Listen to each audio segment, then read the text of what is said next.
2. The bestowal limitations. 1.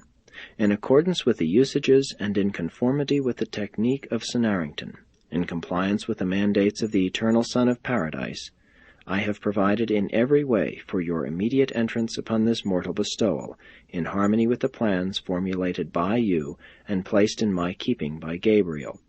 You will grow up on Urantia as a child of the realm, complete your human education, all the while subject to the will of your Paradise Father, live your life on Urantia as you have determined, terminate your planetary sojourn, and prepare for ascension to your Father to receive from him the supreme sovereignty of your universe. 2. Apart from your earth mission and your universe revelation, but incidental to both, I counsel that you assume, after you are sufficiently self-conscious of your divine identity, the additional task of technically terminating the Lucifer rebellion in the system of Satania, and that you do all this as the Son of Man.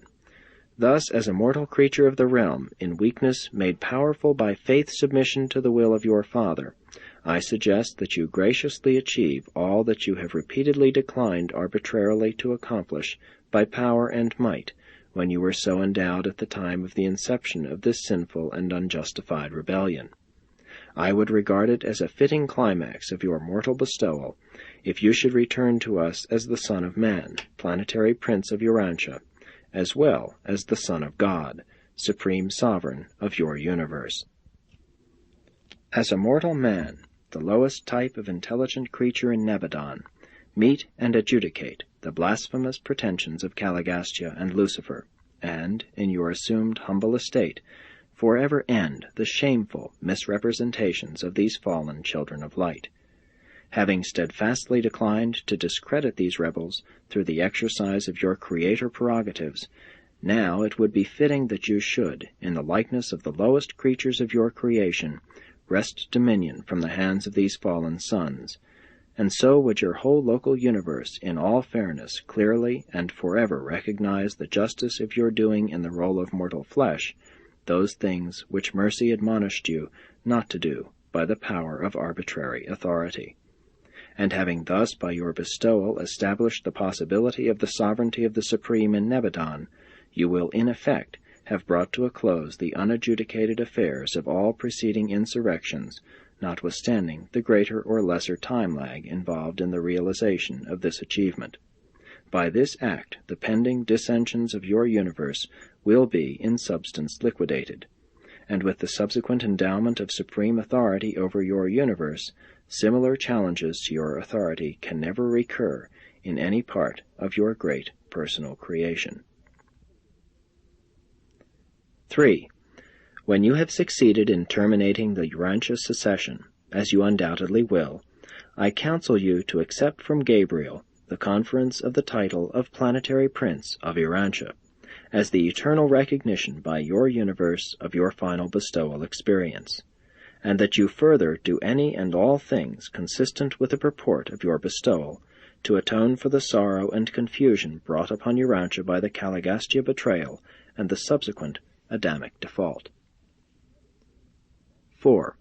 In accordance with your request, Gabriel and all concerned will cooperate with you in the expressed desire to end your Urantia bestowal with the pronouncement of a dispensational judgment of the realm, accompanied by the termination of an age, the resurrection of the sleeping mortal survivors, and the establishment of the dispensation of the bestowed Spirit of Truth. 5. As concerns the planet of your bestowal and the immediate generation of men living thereon at the time of your mortal sojourn, I counsel you to function largely in the role of a teacher. Give attention first to the liberation and inspiration of man's spiritual nature. Next, illuminate the darkened human intellect, heal the souls of men, and emancipate their minds from age-old fears. And then, in accordance with your mortal wisdom, minister to the physical well-being and material comfort of your brothers in the flesh. Live the ideal religious life for the inspiration and edification of all your universe. 6. On the planet of your bestowal, set rebellion-segregated men spiritually free. On Urantia, make a further contribution to the sovereignty of the Supreme. thus extending the establishment of this sovereignty throughout the broad domains of your personal creation. In this, your material bestowal in the likeness of the flesh, you are about to experience the final enlightenment of a time-space creator, the dual experience of working within the nature of man with the will of your paradise Father. In your temporal life, the will of the finite creature and the will of the infinite Creator are to become as one, even as they are also uniting in the evolving deity of the Supreme Being. Pour out upon the planet of your bestowal the Spirit of Truth, and thus make all normal mortals on that isolated sphere immediately and fully accessible to the ministry of the segregated presence of our Paradise Father, the Thought Adjusters of the realms. 7. In all that you may perform on the world of your bestowal, bear constantly in mind that you are living a life for the instruction and edification of all your universe.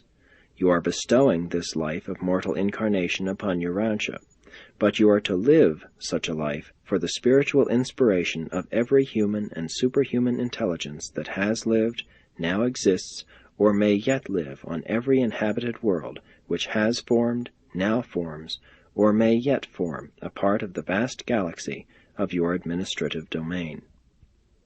Your earth life in the likeness of mortal flesh shall not be so lived as to constitute an example for the mortals of Urantia in the days of your earthly sojourn, nor for any subsequent generation of human beings on Urantia or on any other world.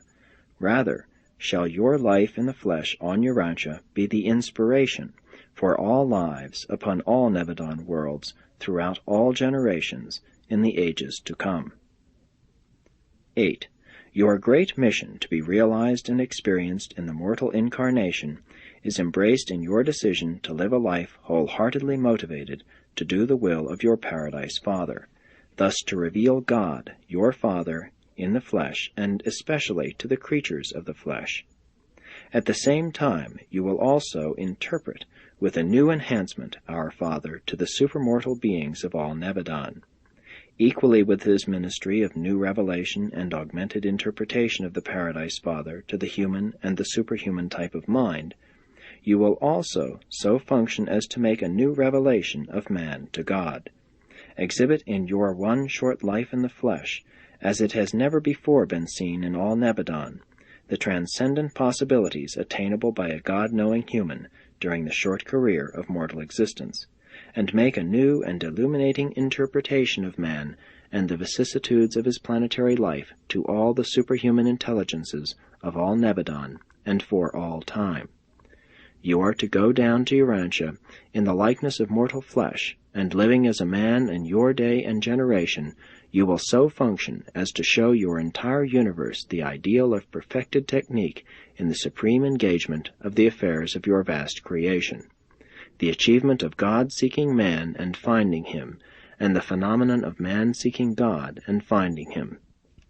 And doing all of this to mutual satisfaction, and doing it during one short lifetime in the flesh. 9. I caution you ever to bear in mind that, while in fact you are to become an ordinary human of the realm, in potential you will remain a Creator Son of the Paradise Father. Throughout this incarnation, although you will live and act as a son of man, the creative attributes of your personal divinity will follow you from Salvington to Urantia. It will ever be within your power of will to terminate the incarnation at any moment subsequent to the arrival of your thought adjuster. Prior to the arrival and reception of the adjuster, I will vouch for your personality integrity. But subsequent to the arrival of your adjuster, and concomitant with your progressive recognition of the nature and import of your bestowal mission, you should refrain from the formulation of any superhuman will to attainment, achievement, or power, in view of the fact that your creator prerogatives will remain associated with your mortal personality because of the inseparability of these attributes from your personal presence. But no superhuman repercussions will attend your earthly career apart from the will of the Paradise Father, unless you should, by an act of conscious and deliberate will, make an undivided decision which would terminate in whole personality choice.